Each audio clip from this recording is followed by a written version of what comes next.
Pembelajaran kali ini kita akan membahas mengenai yang namanya jurnal pembalik. Nah, dalam jurnal pembalik ini adalah hal terakhir yang akan kita bahas di perusahaan jasa. Jurnal pembalik adalah jurnal untuk membalik jurnal penyesuaian. Berarti pedomannya adalah kita melihat jurnal penyesuaian, ya, yang dibalik adalah jurnal penyesuaian yang menimbulkan akun neraca. Jika tidak dibalik akan terjadi akun ganda nantinya. Nah, dengan kata lain, jurnal pembalik adalah jurnal yang dibuat pada awal periode akuntansi berikutnya untuk membalik jurnal penyesuaian yang menimbulkan perkiraan real baru. Nah, fungsinya adalah 1. Mempermudah pencatatan transaksi pada awal periode akuntansi yang baru, terutama yang berhubungan dengan ayat jurnal penyesuaian. Menyederhanakan penyusunan jurnal pada periode akuntansi berikutnya. Sekarang ribet, tapi nanti pada akuntansi berikutnya akan lebih sederhana ketika kita melakukan jurnal pembalik. Jurnal pembalik dapat memberikan manfaat bila perusahaan membuat ayat jurnal dengan jumlah yang sangat banyak. Meminimalkan kesalahan atau kekeliruan yang mungkin terjadi seperti menghindari pengakuan biaya dan pendapatan yang double karena penyusunan ayat jurnal penyesuaian, gitu ya. Ada 3 hal ini. Nah, pertanyaannya adalah apakah setiap jurnal penyesuaian itu dibalik semuanya? Tidak, ya. Hanya jurnal penyesuaian tertentu saja.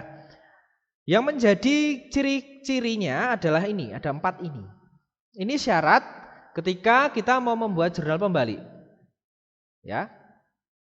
Syaratnya adalah nih, beberapa akun jurnal penyesuaian yang membutuhkan jurnal pembalik. 1, beban yang masih harus dibayar. Beban yang masih harus dibayar itu contohnya seperti apa? Contohnya kalau kita ngomongin beban yang masih harus dibayar itu 1, yang bisa kita lihat misalnya ada beban bunga gitu ya.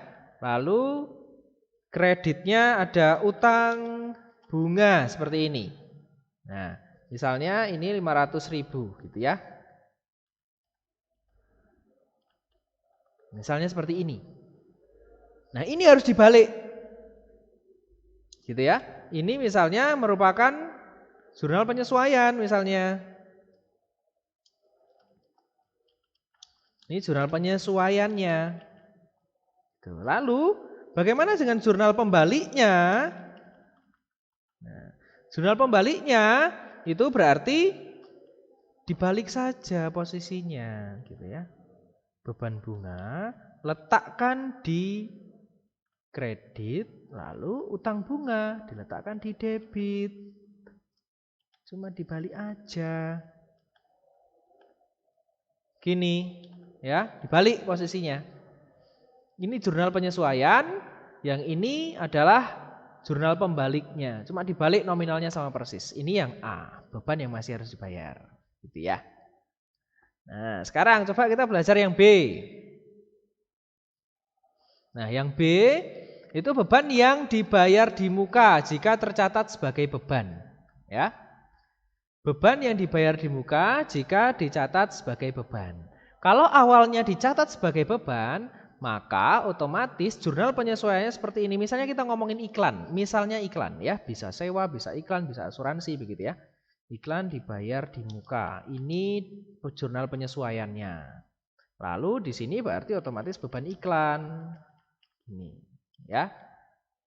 Tuh, misalnya 500.000 lah sama ya. Nah, jurnal pembaliknya seperti apa? Jurnal pembaliknya ya tinggal dibalik. Seperti ini. Posisinya yang dibalik begini. Nah, tapi, nah ini ada tapinya nih ya. Misalnya dalam jurnal penyesuaian, nah saya beri perbandingan ya. Dalam jurnal penyesuaian dicatat sebagai harta, bukan beban. Kalau dicatat sebagai harta berarti jurnal penyesuaiannya seperti ini. Maka apakah perlu jurnal pembalik? Tidak perlu. Kalau seperti ini jurnal penyesuaiannya, maka pembaliknya tidak perlu. Gitu. Nah, jika jurnal penyesuaiannya yang seperti ini, iklan dibayar di mukanya di atas, lalu beban iklannya di bawah. Ini berarti menandakan bahwa apa? Berarti ini dicatat sebagai beban. Maka jurnal pembaliknya perlu dilakukan. Gitu. Paham ya? Semoga. Nah, lalu kita sekarang melihat untuk yang nomor 3, pendapatan yang masih akan diterima. Pendapatan yang masih akan diterima, berarti kita ngomongin apa? Ngomongin piutang, misalnya adalah piutang bunga, gitu ya. Lalu bawahnya pendapatan yang akan diterima, berarti pendapatan. Pendapatan apa? Pendapatan bunga, seperti ini contohnya. Tuh. Berarti jurnal pembaliknya seperti apa? Ya tinggal dibalik posisinya. Nominalnya tetap sama. Itu. Pendapatan bunga yang di debit, lalu piutang bunga di bagian kredit. Gini. Jadi dibalik saja posisinya. Awalnya seperti ini, dalam jurnal pembalik seperti ini. Gitu. Lalu sekarang pendapatan yang diterima di muka dicatat sebagai pendapatan. Nah, berarti konsepnya hampir sama dengan yang B ini ya. Jika dicatat sebagai pendapatan, maka jurnal penyesuaiannya seperti apa? Maka otomatis di jurnal penyesuaian pendapat, misalnya kita ngomongin pendapatan sewa. Ini misalnya sewa, bisa yang lainnya ya. Lalu berarti di sini ada sewa diterima di muka. Ini menandakan kalau jurnal penyesuaian seperti ini menandakan bahwa itu dicatat sebagai pendapatan. Maka jurnal pembaliknya seperti apa? Jurnal pembaliknya ya sudah tinggal posisi letaknya saja dibalik. Yang tadinya debit taruh di kredit, yang tadinya kredit taruh di debit seperti ini. Tuh. Nah, kasusnya kalau kayak tadi, Pak. Misalnya nih ya. Misalnya jurnal penyesuaiannya itu yang ini. Berarti dicatat sebagai harta, dicatat sebagai utang. Berarti ya, kalau seperti ini. Nah, berarti jurnal pembaliknya seperti apa? Berarti jurnal pembaliknya tidak perlu dibuat. Gitu. Ya, dibuat ketika ini dicatat sebagai pendapatan, yaitu ketika dalam jurnal penyesuaian pendapatannya di atas dan sewa diterima di mukanya di bawah. Nah, ini untuk pendapatan, gitu ya. Ini untuk jurnal pembalik. Nah, dalam soal kita atau dalam contoh kita, jurnal pembaliknya itu, ya, jurnal pembaliknya itu hanya 2 yang dibalik, yaitu beban iklan sama iklan dibayar di muka, lalu sewa diterima di muka sama pendapatan sewa, gitu. Ya, coba kita cek, ya, apakah benar hanya 2? Coba kita cek. Nah, ini ada form kosong ya. Kita bisa cek, ingat, jurnal pembalik selalu merujuk dan melihat di jurnal penyesuaian. Nah, kita sudah punya ayat jurnal penyesuaian nih. Ada 1, 2, 3, 4, 5 jurnal penyesuaian. Ya, ada 5 jurnal penyesuaian. Beban perlengkapan tidak dibalik, ya, karena memang tidak masuk syarat. Walaupun nanti kalau kalian mau belajar lebih lanjut, ini dibalik, tapi enggak ya. Untuk saat ini tidak dibalik.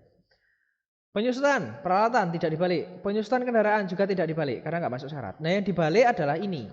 Karena ini dicatat sebagai beban. Bebannya di bawah, ya. Ini dicatat sebagai beban. Maka dalam jurnal pembalik, maka nanti biaya atau bebannya ini taruh di debit, lalu iklan dibayar di mukanya yang dipindah di kredit. Jadi nanti akan seperti ini. Gitu ya. Kita ngomongin biaya iklan, ya. Atau beban iklan. Kita samakan saja itu, jangan bingung ya. Iklan dibayar di muka. Nah, nominalnya juga sama persis. Berarti 100.000. Gitu. Jadi yang sini juga 100.000. Lalu coba kita lihat yang lagi, apakah ada. Nah, ini ternyata ya, ini dicatat sebagai pendapatan, ya, atau dengan metode laba rugi. Jadi tinggal kita balik saja posisinya. Sewa diterima di muka yang di atas, gitu ya. Sewa diterima di muka, lalu di bawah pendapatan sewa. Nominalnya berapa? Samakan dengan tadi 1.100.000 begini. Selesai. Jadi tergantung dari tergantung dari data yang ada di dalam jurnal penyesuaian di sini, ya. Berarti harus menyesuaikan dengan data yang di sini. Di soal kita ya nanti bukan hanya ini mungkin gitu ya. Jadi menyesuaikan, jurnal penyesuaiannya ada apa saja di sana. Nah, ini kita belajar mengenai jurnal pembalik. Terima kasih.